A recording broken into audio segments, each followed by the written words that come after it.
El día de hoy vamos a revisar un tema que, como introducción, vamos a mencionar de que se trata de un descubrimiento tipo serendipia. Serendipia es una palabra que no es tan inusual, pero es importante entender la definición de lo que es serendipia. Según el diccionario de la Real Academia de la Lengua Española, serendipia se define como aquel descubrimiento o un hallazgo afortunado que es valioso, nadie lo esperaba, que se produjo de una forma casual o accidental. Y resulta de que esta situación se produce cuando alguien está buscando una cosa y encuentra otra. Ese es el concepto de serendipia. Y esto ilustra la historia del descubrimiento de la heparina. Imaginemos un mundo actual sin la heparina. No podría tener sistema de soporte extracorpóreo como lo sería la plasmaféresis, la hemofiltración, la circulación extracorpórea y tampoco tendríamos una herramienta farmacológica valiosa para el tratamiento de pacientes que tienen fenómenos trombóticos o tromboembólicos. Y sería impensable la cirugía de trasplante sin la colaboración de la heparina. Causaría la trombosis de los injertos vasculares y con ello se perdería el órgano. Así es que vamos a aprovechar para revisar la historia de cómo se llegó al descubrimiento de la heparina y cuáles son las aplicaciones clínicas más utilizadas en la actualidad. El tema del día de hoy sería la heparina, sus orígenes y aplicaciones clínicas. Vamos a dividir el tema de la revisión sobre la heparina en 4 segmentos. Sobre la historia, sus características farmacológicas, cuáles son las aplicaciones clínicas y un resumen de los mensajes finales para llevar a casa. La historia sobre el descubrimiento de la heparina es uno de los pasajes más interesantes de la medicina. Sobre todo una molécula que ha acumulado cerca de un siglo desde que se descubrió hasta la aplicación en la actualidad. Allá en el año 1916 había un estudiante que era un estudiante de medicina de la prestigiosa Universidad de Johns Hopkins en Estados Unidos. Él intentaba ingresar a la carrera de cirugía, sin embargo, no logró de primera instancia, así es que no desistió y más bien para mantenerse la preparación se metió a trabajar en un laboratorio de investigación y ahí sus jefes lo encomendaron a realizar investigaciones para aislar sustancias procoagulantes del hígado de los perros. Como ya se sabía en aquella época, estamos hablando de hace más de un siglo, el hígado es un órgano que se caracteriza porque es el sitio donde se produce la inmensa mayoría de los factores de coagulación, con algunas pocas excepciones que serían aquellos que se producen en el sistema retículo endotelial. Sin embargo, este estudiante, de manera serendípica, en lugar de encontrar una sustancia o varias sustancias procoagulantes, inesperadamente encontró un extracto de hígado que tenía propiedades anticoagulantes. O sea, buscaba una cosa, factores procoagulantes, y más bien halló una sustancia que es anticoagulante. Quedó muy enigmático, no sabía qué estaba pasando, y es el concepto de la serendipia. Buscando una cosa, encontró otra que finalmente se convirtió en uno de los hallazgos más importantes de la medicina, que es la heparina. Este estudiante de medicina que finalmente logró ingresar a la carrera de cirugía y se graduó como cirujano fue James McLean y se le considera como el descubridor de la heparina en el año 1916. Sin embargo, después de haber encontrado esa sustancia anticoagulante, no pudo aislar o refinar de qué se trataba esta molécula. Hasta que 2 años después, en el año 1918, un fisiólogo, estudiando mejor el tema, él era uno de los que trabajaba en ese laboratorio, logró purificar ese extracto y esa sustancia fue denominado con el término de heparina, en virtud a que, como era en el hígado, se bautizó como heparina, o sea, del hígado. Y este fisiólogo fue William Henry Howell. Él fue un fisiólogo estadounidense y fue el primero en dar el término de heparina a esa nueva sustancia anticoagulante que se encontró de manera serendípica por J. McLean. Y entre ellos dos existe una rivalidad. Si fue J. McLean o más bien fue William Henry Howell el que se considera el descubridor de la heparina. La historia da el veredicto para J. McLean, pero William Henry Howell fue el que estuvo más cerca de identificar porque pudo purificar esa sustancia. Así es que la controversia siguió y J. McLean se sintió ofendido en el sentido de que Howell se atribuía como el gran descubridor de la heparina. Inclusive J. McLean llegó a escribir un montón de artículos tratando de explicar toda la peripecia que vivió hasta dar en el clavo. Él no pudo terminar un libro que hubiera sido un bestseller, porque en el año 1957 fallece cuando su obra no estaba conclusa. La revista Circulation en el año 1959 publica un breve extracto de lo que sería como la autobiografía del descubrimiento de la heparina por J. McLean. Así es que la controversia todavía sigue más de un siglo después. ¿Quién debe llevarse el mérito de haber sido el descubridor de la heparina? ¿J. McLean o William Henry Howell? Lo cierto es que en el año 1933, David Scott y Arthur Charles estandarizaron un método para purificar la heparina, pero en lugar de ser a partir del hígado de los perros, logró purificar y en grandes cantidades la heparina en pulmón vacuno. Y aquí ya estamos viendo una opción de producir industrialmente en grandes cantidades la heparina. En 1936, Charles Best utilizó la heparina para prevenir la coagulación durante las transfusiones de sangre. Un salto cuántico, porque aquí ya estamos viendo la aplicación en la clínica de esta nueva sustancia, la heparina. ¿Y quién fue Charles Best? Charles Best fue colaborador junto con Frederick Banting en la Universidad de Toronto y ellos dos, Charles Best y Frederick Banting, fueron los descubridores de la insulina. Por cierto, Frederick Banting recibió el Premio Nobel de Fisiología por este importantísimo descubrimiento de la insulina. Y Charles Best fue partícipe en tanto de la insulina como de la aplicación de la heparina como anticoagulante. En el año 1937, Gordon Murray realizó los primeros ensayos clínicos ya en seres humanos para ver cuál es la dosis necesaria para que la heparina pudiese prevenir la formación de trombosis. En el año 1937, Chargaff, Erwin Chargaff y Olson, que eran de Estados Unidos, demuestran el papel de la protamina como un antídoto de la heparina. De hecho, a Chargaff no lo reconocemos tanto como el que encontró las propiedades de antídoto para la heparina a partir de la protamina, sino que más bien Chargaff fue uno de los pioneros en dilucidar la estructura del ADN.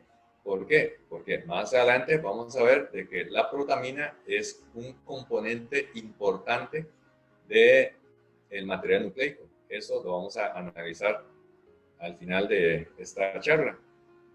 En el año 1948, Taylor y Moloney de Canadá desarrollan un método ahora para obtener heparina a partir del intestino de cerdo. Recordemos de que al principio se obtuvo de hígado de perro, luego de pulmón bovino, y Taylor y Moloney logra producir grandes cantidades de heparina a partir de serosa de intestino de cerdo. Y el uso de la heparina se volvió un poco más preciso porque Langer, Wagner y Brinkhaus crean una prueba para monitorizar la acción de la heparina, que es la prueba de TPT. En Francia, específicamente en el Instituto Chouair, Barrett y Jordan realizan el primer estudio aleatorizado de heparina para el tratamiento de la trombosis venosa profunda. Ya estamos viendo la aplicación más científica de lo que sería la heparina. Ese mismo año, en Francia, se realizan los primeros estudios para purificar un tipo de heparina que se bautizó como heparinas de bajo peso molecular. Sin embargo, hasta ese entonces no se sabía cuál era realmente el mecanismo de acción de la heparina. Sí sabía que se anticoagulaba, pero no se sabía por qué. El enigma fue resuelto en el año 1968 cuando Abildgaard identifica el cofactor sobre el cual la heparina produce el efecto anticoagulante, que fue la antitrombina. Inicialmente se llamó antitrombina 3, pero hoy en día, en vista de que no existe antitrombina 1 ni antitrombina 2, simple y sencillamente se llama antitrombina y se puede simplificar eliminando 3 de números romanos. Es simplemente decir antitrombina porque no existe antitrombina 1 y antitrombina 2. En 1970, Charnoff y Di Blasio utilizan la heparina para la prevención de la trombosis venosa. Aquí estamos hablando de la heparina no fraccionada, porque 10 años después se lanza al mercado las primeras moléculas de heparina de bajo peso molecular por parte de Sanofi. Y 2 años después se publica el primer estudio por parte de Keikar en Inglaterra de la utilidad de las heparinas de bajo peso molecular para la prevención de las trombosis venosas en pacientes en el perioperatorio. La primera heparina de bajo peso molecular que se introdujo en Costa Rica fue la fraxiparina, cuyo nombre genérico es la nadroparina. Fue una molécula introducida por GlaxoSmithKline. Eso fue en el año 1997. Recuerdo bien esa fecha porque cuando ingresé a la residencia de medicina crítica en 1996 no había heparina de bajo peso molecular. Fue en el segundo año de la residencia que llegó la fraxiparina. Y a partir de ahí, la heparina, tanto en su forma no fraccionada como en su forma fraccionada, o sea, de bajo peso molecular, constituye una herramienta farmacológica indispensable. Y cada día utilizamos más y las indicaciones se han ampliado para la heparina y sus diferentes formas. Con este preámbulo de la historia vamos a revisar la farmacocinética y farmacodinamia de la heparina.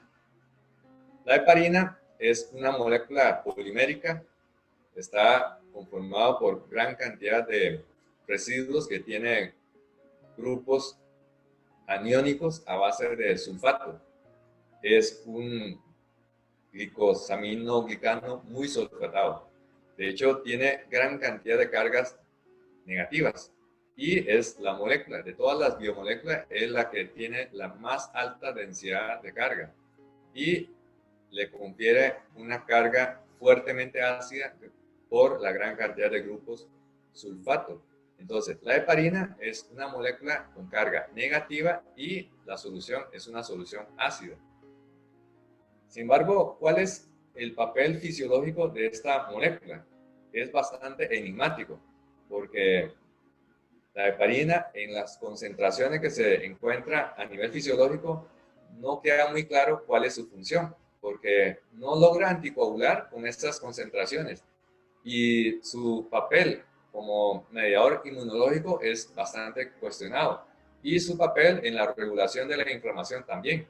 Hay muchos estudios que han tratado de dilucidar, sin embargo las conclusiones no son muy claras. Inclusive se ha propuesto de que la heparina puede actuar como una molécula de señalización biológica. Todas estas son especulaciones. Lo cierto es que la heparina se encuentra básicamente dentro de los gránulos de los mastocitos. Y los mastocitos se encuentran en especial abundancia en pulmón, hígado y mucosa intestinal.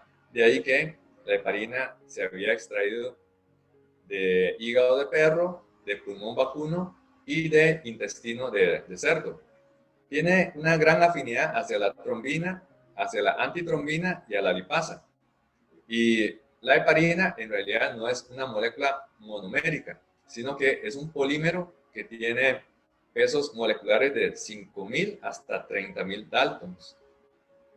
Hoy en día, a nivel industrial, la mayor parte de la heparina se produce a partir de dos fuentes animales, de pulmón de vaca o de intestino de cerdo.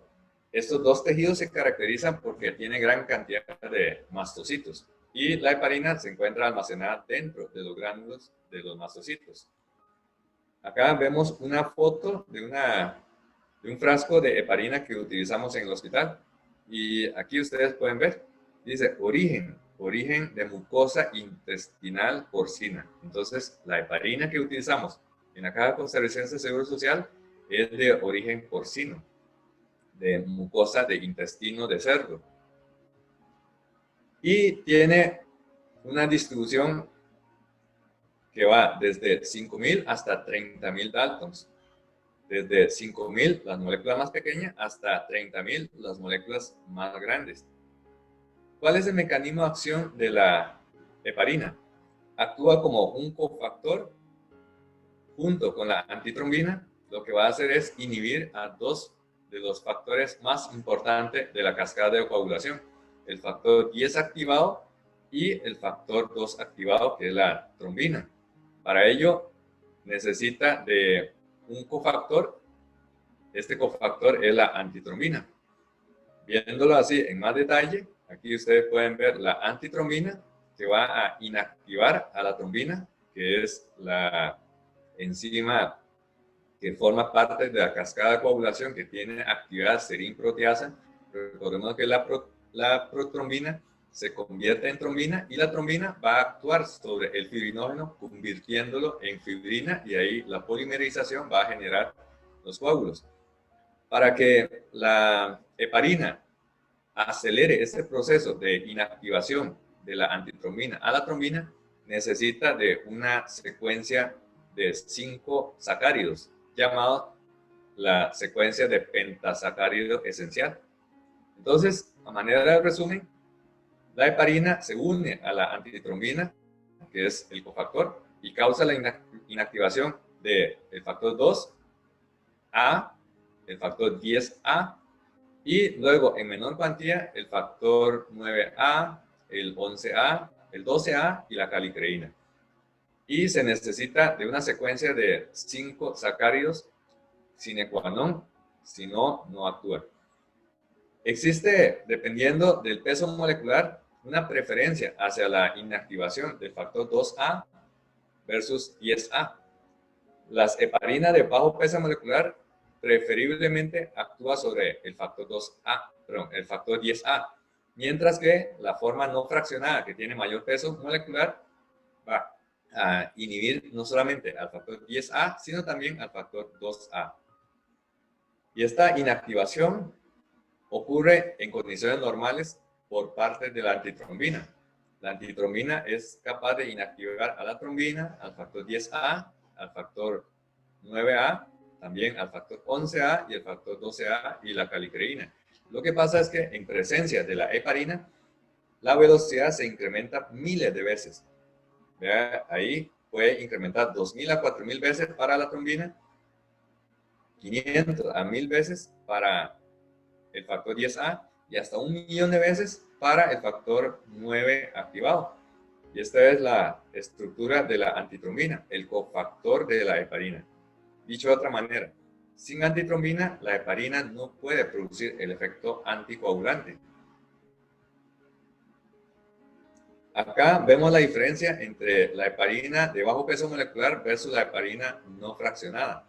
Acá tenemos la heparina no fraccionada que tiene un peso molecular mucho mayor.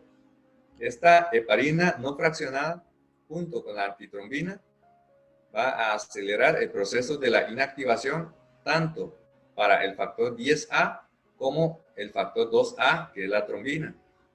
Y como tiene un peso molecular y una cadena bastante larga, más de 18 sacáridos, entonces es capaz de envolver el complejo antitrombina-trombina y también el complejo antitrombina factor 10A. Es distinto cuando se trata de heparina de bajo peso molecular. En el caso de heparina de bajo peso molecular, cuando tiene menos de 18 sacáridos, únicamente puede acelerar el proceso de antitrombina factor 10A. No logra acelerar el proceso antitrombina-trombina. Por eso la selectividad y muestra el efecto antitrombótico en lugar de un efecto anticoagulante inespecífico. Para que la heparina acelere el proceso, necesita de un pentasacárido. Ese se llama el pentasacárido esencial. Y este pentasacárido esencial es el sine qua non. Sin esto, no se logra producir el efecto de la inactivación de los factores activados 2 y 10. La farmacocinética y farmacodinamia dependen mucho de la dosis. Observe que a dosis baja de 100 unidades por kilo, la vida media es de apenas 1 hora. Pero a dosis, como por ejemplo en cirugía cardíaca, 400 unidades por kilo, la vida media se prolonga. Y una dosis ultra alta de 800 unidades por kilo, la vida media se puede prolongar hasta 5 horas. Esto es especialmente importante para cirugía como la circulación extracorpórea, cirugía cardíaca bajo circulación extracorpórea. Acá ustedes pueden ver lo caprichoso que es el efecto de la heparina.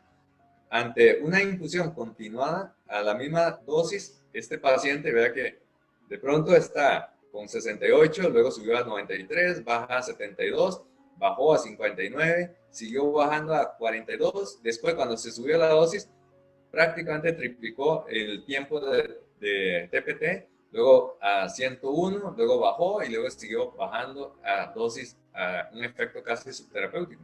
Entonces, este es el gran inconveniente de la heparina no fraccionada.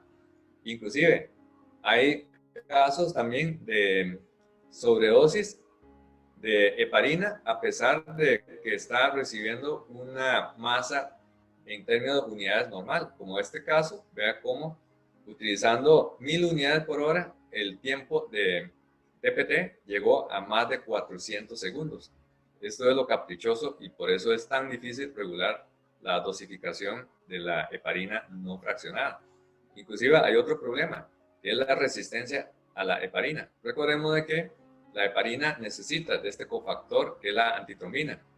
Pero en algunos casos, a pesar de que está recibiendo dosis diarias de 35.000 unidades o más, no se logra obtener el TPT terapéutico. Esto es lo que se le conoce como resistencia a la heparina. Y existen dos causas. Una que es la pseudoresistencia y la otra que es la resistencia verdadera. La resistencia verdadera es por deficiencia de la antitrombina, niveles muy bajos de antitrombina que a veces puede ocurrir en situaciones como sepsis. Y la pseudoresistencia se debe a que hay una concentración mucho mayor de factor de coagulación y hace que se necesiten dosis mayores de heparina para obtener el mismo efecto anticoagulante. Recordemos entonces de que la deficiencia de la antitrombina es una situación no infrecuente, especialmente en los pacientes sépticos. Y ahora en la pandemia de SARS-CoV-2 también se ha descrito que este virus puede causar deficiencia de la antitrombina y, consecuentemente, resistencia a la acción de la heparina. Como la heparina tiene un efecto tan caprichoso, hubo necesidad de sintetizar molécula que tenga un perfil más predecible. Es por esa razón que nacen los derivados de la heparina, que son dos tipos: la heparina de bajo peso molecular y el pentasacárido esencial, que se llama fondaparinux. Vamos a ver primero las heparinas de bajo peso molecular. Las heparinas de bajo peso molecular se definen como aquellas heparinas que tienen 18 o menos sacáridos y se les denomina heparina de bajo peso molecular, que generalmente tiene un peso molecular de 5000 daltons o menos. Y se trata usualmente de mezcla más purificada, con un peso molecular menos variable en comparación con la heparina no fraccionada. Existe en el mercado muchos tipos de heparina de bajo peso molecular. Ejemplo, la nadroparina. Recordemos de que fue la primera heparina de bajo peso molecular que se introdujo en Costa Rica. Se comercializó con el nombre de fraxiparina.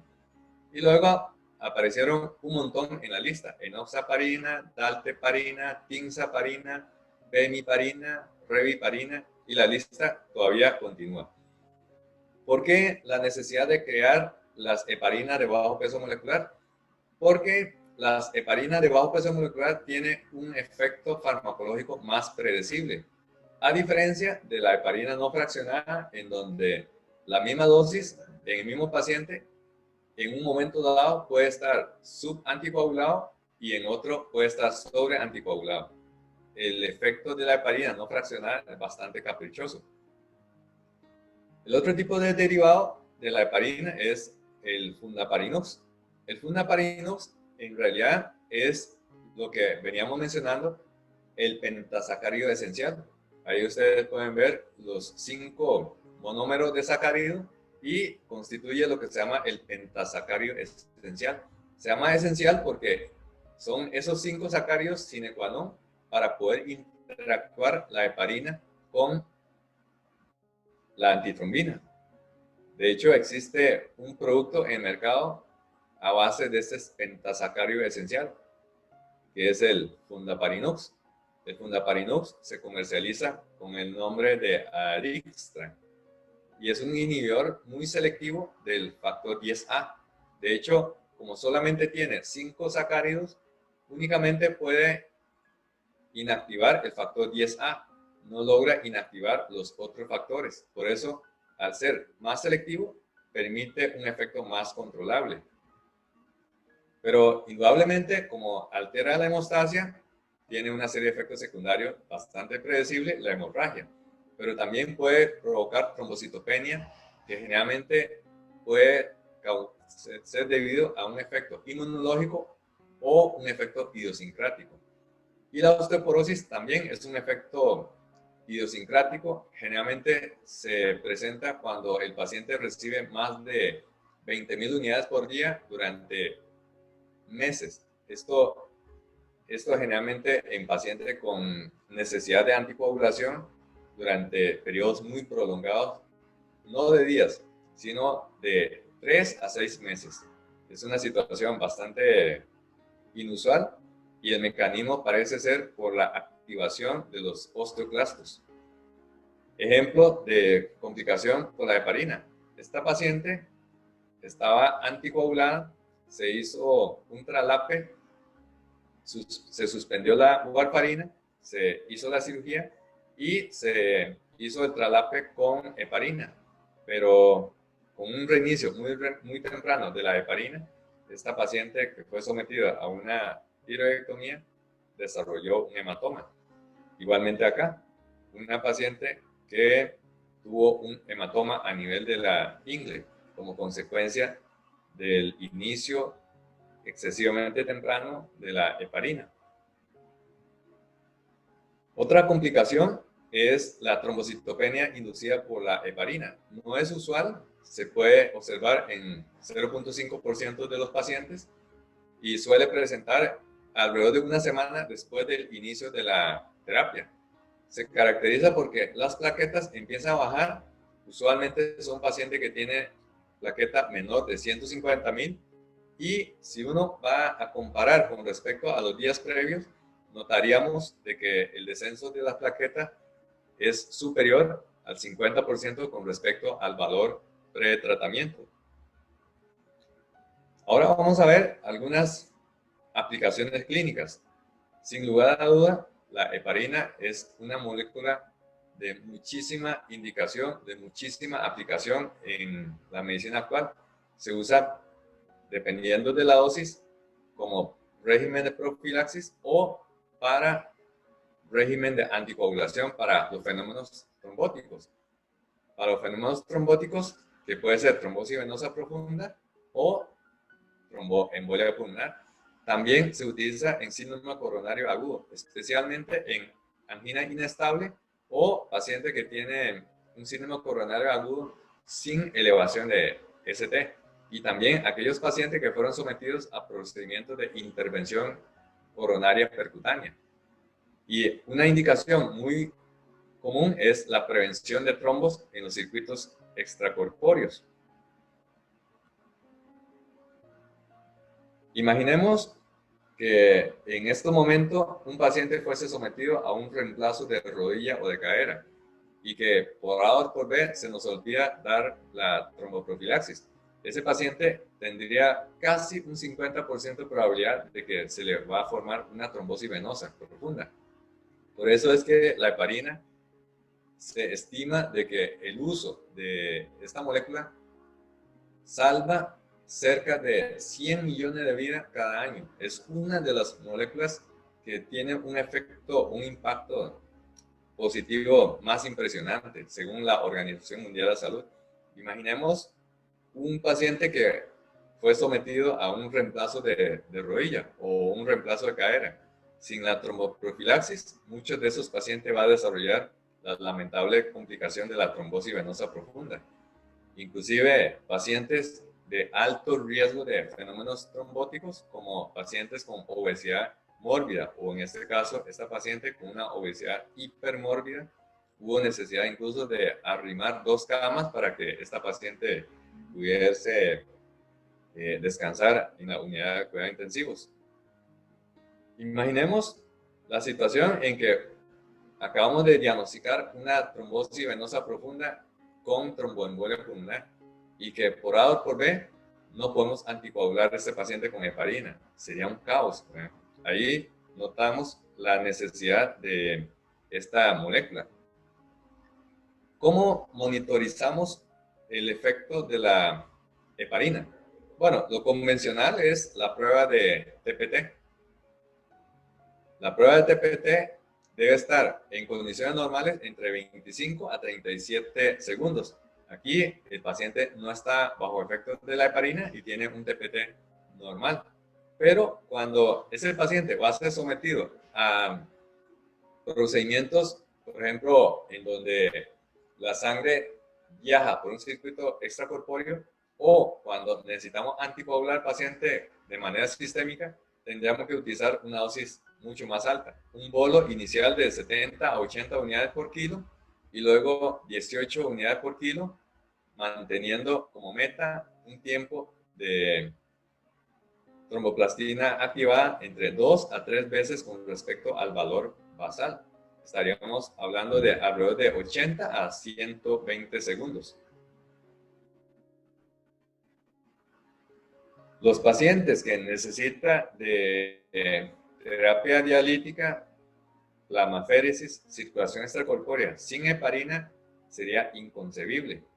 De hecho, si no hubiera sido porque previamente se había descubierto la heparina, no se hubiera desarrollado la cirugía cardíaca como lo vemos en la actualidad. La primera cirugía cardíaca que se realizó en el mundo bajo circulación extracorpórea fue por parte de John Hysham Gibbon. Él era cirujano torácico, no cirujano cardíaco. El 6 de mayo de 1953, utilizando una máquina que él había fabricado, operó a la primera paciente. Aquí ustedes pueden ver la foto de esa primera máquina de circulación extracorpórea. parece muy rudimentario, pero era un oxigenador de burbuja, una máquina que es una consola grandísima, diferente de las máquinas de circulación extracorpórea compacta que tenemos en la actualidad. Y acá el doctor John Gibbon está acompañado de la primera paciente que fue operada, que fue Cecilia Babolek. Cecilia Babolek fue operada a la edad de los 12 años. Tenía una CIA y logró cerrar este defecto sin problema. Inclusive Babolek llegó a tener una adolescencia normal, llegó a estudiar y se graduó de enfermera, y esta paciente, incluso la primera paciente operada de circulación extracorpórea, inclusive tuvo dos niños. Sería imposible la circulación extracorpórea si no hubiese la heparina como efecto anticoagulante. Y tampoco se podría realizar la primera cirugía de trasplante cardíaco en el Hospital Calderón Guardia. Eso fue en el año 2008, ya hace 12 años. Ahora, la heparina se utiliza en circulación extracorpórea para evitar la trombosis dentro del circuito. Generalmente el cirujano aplica entre 300 a 400 unidades por kilo a nivel intraatrial derecha. Y durante el periodo de cebado de la bomba, el perfusionista usualmente agrega unos 7.500 unidades. Y la heparina en circulación extracorpórea cumple una regla de oro. ¿Cuál es esta regla de oro? Que es en realidad la droga más importante de la anestesia cardíaca. Podemos obviar el sevoflurano, podemos obviar el paralizante, podemos obviar el propofol, pero no podemos obviar la anticoagulación con la heparina. Entonces, ¿cómo monitorizamos el efecto de la heparina en un paciente que está bajo circulación extracorpórea? ¿Podríamos monitorizar con TPT? Por supuesto que no. ¿Por qué no? Primero, porque necesitamos una evaluación dentro de sala de operaciones, y TPT se tiene que enviar la muestra al laboratorio. Ya es impráctico. Por el otro lado, TPT es una prueba mucho más sensible. Entonces, va a reportar como resultado bajo anticoagulación con 300 o 400 unidades por kilo de heparina, simple y sencillamente, repetitivamente va a reportar muestra no coagulable. ¿Y qué tal si utilizamos otro método para valorar la coagulación durante circulación extracorpórea, digamos con el Rotem? Tampoco serviría, porque la prueba va a arrojar de que no coagula. Entonces necesitamos un método para acelerar este laboratorio, y lo logramos mediante la prueba que es ACT, tiempo de coagulación activada. La idea es que durante circulación extracorpórea esté con un tiempo de coagulación activada de alrededor de 480 segundos. Ahora, ¿por qué esa cifra tan curiosa de 480 segundos? Es una pregunta que siempre hacemos. ¿Hay alguna razón detrás de esto? ¿Algún estudio científico? Pues sí. Allá en 1975, Brian Bull, ahí ustedes pueden ver, publicó este artículo en Journal of Thoracic Cardiovascular Surgery en 1975, en donde estudió la dosis de heparina necesaria para mantener el paciente en circulación extracorpórea. ¿Qué fue lo que hizo Bull y colega? Empezó a plantear la pregunta. La pregunta es, ¿con qué valor de ACT ya no se va a producir trombos? Y para ello examinaba la membrana de polipropileno del oxigenador. Entonces anticoagulaba, medía el ACT y luego examinaba con microscopía electrónica. Y se dio cuenta de que aquí ya en microscopía electrónica ya no hay trombos en la membrana de polipropileno. Y se dio cuenta de que cuando ACT está en 350 segundos ya no hay trombo. Ya no hay trombo. Así es que, ¿por qué no 350 segundos y más bien lo tiraron a 480 segundos. Bueno, la razón es que cuando aumentamos la dosis de heparina, vamos a ir prolongando el ACT. Vamos a ir prolongando el ACT. Y ya para un ACT de 350 segundos ya no hay formación de coágulo. Entonces, lo lógico es que sean 200 unidades de heparina para obtener un ACT de 350 segundos. El problema es que aquí interviene la parte científica, pero también la parte anímica. ¿Por qué? Porque el razonamiento de Bull y colega fue el siguiente. A 350 segundos de ACT ya no hay coágulo. Y cuando un paciente no está anticoagulado con heparina, tiene ACT basal de 120 segundos. Entonces, 120 por 3 da 360 segundos. Entonces, aquí 350, ¿por qué no lo tiramos a 360 segundos? Pero, como siempre, ¿verdad? A veces nos desconfiamos de nosotros mismos. Es como cuando usted toma una foto.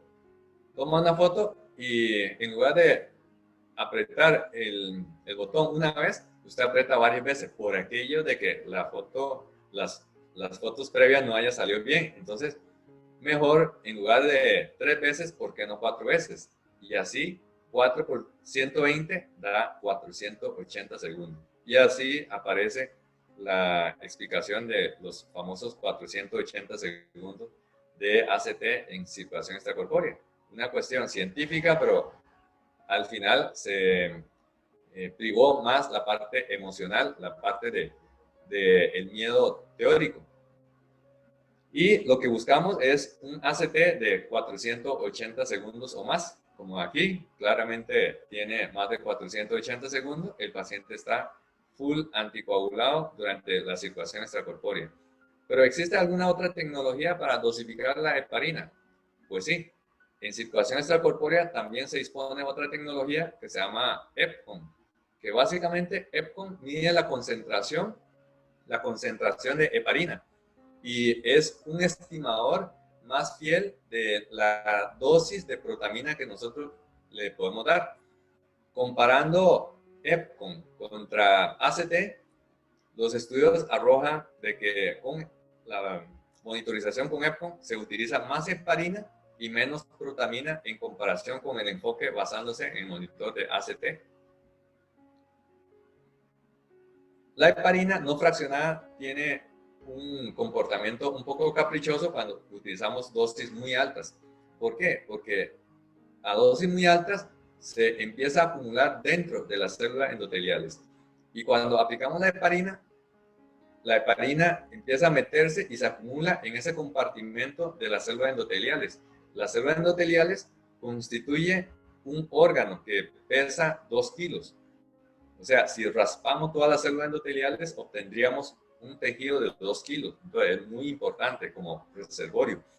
Y explica por qué cuando utilizamos dosis muy altas, después de pasar protamina, el paciente tiene ACT normal, ya se corrigió, pero después como que vuelve a sangrar. Esto vuelve a sangrar porque la heparina ahora se retrodifunde desde las células endoteliales nuevamente hacia el lumen vascular, reanticoagulando al paciente. Ese fenómeno se llama reheparinización y eso es especialmente importante para cirugías de corta duración y dosis muy altas. En cirugía de circulación extracorpórea se busca ACT de 480 segundos o más, pero en cirugía de bypass sin bomba se busca ACT de 300 segundos y con eso ya es suficiente. Esto generalmente se logra con heparina a una dosis de 200 unidades por kilogramo. El agente de reversión de la heparina es la protamina, es el antídoto, por decirlo así. La protamina en realidad no solamente se encuentra en el esperma de salmón, porque se produce industrialmente purificando el esperma de salmón. Sin embargo, las mujeres también tienen protamina. ¿Por qué? Porque la protamina es un componente importante dentro del ADN. Son proteínas, son nucleoproteínas. Alrededor de estas empieza a enrollar la hebra de ADN. Y esto permite entonces producir la morfología clásica de los cromosomas. Así es que aquí podemos ver diferentes tipos de histona. Uno de estos tipos de histona es precisamente la protamina. La protamina, por su fuerte carga positiva, tiene gran cantidad de residuos de arginina. Entonces, se atrae electrostáticamente con el ácido nucleico que tiene carga negativa. Entonces, esta protamina sirve como una especie como la carrucha sobre la cual se arrolla el hilo. Por eso es que la protamina se obtiene de esperma de salmón, porque ahí en este material hay gran cantidad de ADN. Claro, está en replicación meiótica. Consecuentemente, hay gran cantidad de protamina y es fácil de obtener. Por eso, cuando decimos de que alguien tiene alergia a la protamina, en realidad no es exactamente a la protamina, sino más bien a los componentes del esperma de salmón. Y la neutralización ocurre por carga electrostática. Se aniquila, o sea, más bien como una especie de antídoto suicida, el sulfato que tiene carga negativa con los grupos amino. Recuerde que tiene gran cantidad de residuos de arginina y se neutraliza entre sí. Ahora, ¿cómo se titula la neutralización de la heparina con la protamina? Muy fácil. Un frasco de heparina tiene 5 cc y tiene 25.000 unidades. La ampolla de protamina trae 50 miligramos y cada miligramo aporta 100 unidades. Eso significa de que cada ampolla o frasco de protamina tiene 5.000 unidades de protamina y el frasco trae 25.000 unidades de heparina. Eso significa de que para neutralizar un frasco entero de heparina necesitamos 5 frascos de protamina. En otras palabras, se inactiva estequiométricamente una unidad con una unidad. La heparina viene en una concentración de 5.000 unidades por cc. La protamina viene en una concentración de 5.000 unidades en 5 cc. En otras palabras, un cc de heparina se neutraliza con 5 cc de protamina. O sea, un cc de heparina se neutraliza con un frasco, dependiendo de la presentación, también puede ser una ampolla de protamina.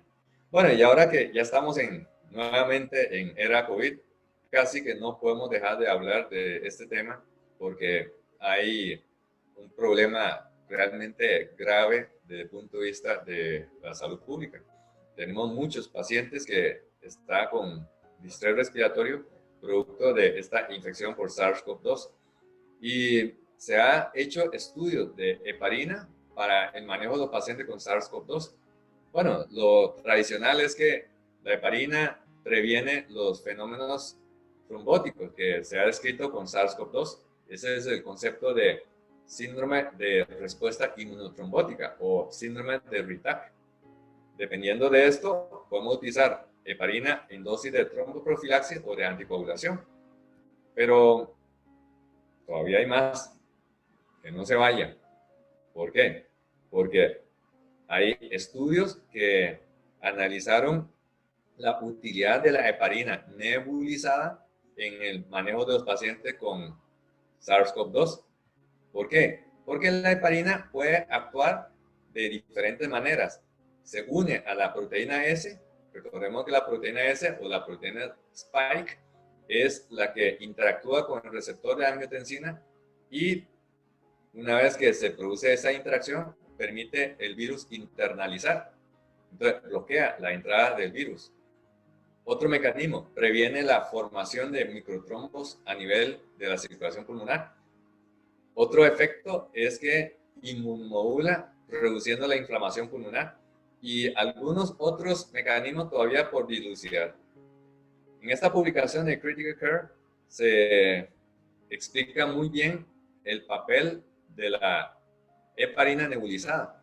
Aquí se puede ver 3 sitios o 3 mecanismos de acción beneficiosos de la heparina nebulizada. Número 1, al unirse al virus a través de la interacción con la proteína S, bloquea la entrada del virus al interior de las células epiteliales. Otro es que reduce la inflamación, actuando como un freno para la hiperactivación de los neutrófilos, que va a producir daño a nivel del tejido por la liberación de las sustancias, especies reactivas de oxígeno. Y el otro mecanismo es que previene la formación de trombo a nivel del capilar pulmonar. Bastante atractivo, ¿verdad? Y hay varias publicaciones que están levantando el interés de esta opción para el manejo. Ahora, ¿cómo se utiliza? Todavía está en fase de estudio para confirmar su eficacia terapéutica, pero ¿cómo se utiliza? Realmente es sencillo. El paciente tiene que estar en ventilación mecánica, se conecta un nebulizador. Este es un nebulizador ultrasónico. Esto reduce un poco la aerosolización. Obviamente hay que colocar un filtro en la salida para evitar que se esparza los aerosoles hacia el exterior. Y se utiliza de la siguiente manera: 25.000 unidades cada 6 horas en forma nebulizada. Con esa dosis sería como un frasco cada 6 horas. Produce mínimo impacto sobre TPT, porque alguien podría pensar, bueno, ¿y no va a anticoagular al paciente? Pues en paciente que ya está recibiendo heparina, lo que se ha observado es que TPT se prolonga en alrededor de unos 18 segundos. Pero si el paciente no está recibiendo heparina, el valor de TPT no se prolonga. O sea, es un efecto más tópico. Y hay estudios ya que están corriendo. En esta revisión de las publicaciones que ya se han hecho, los autores encontraron dosis tan variadas como 20.000 unidades por día hasta tan alta como 400.000 unidades de heparina por día. Imagínense, 400.000 unidades de heparina, ¿verdad?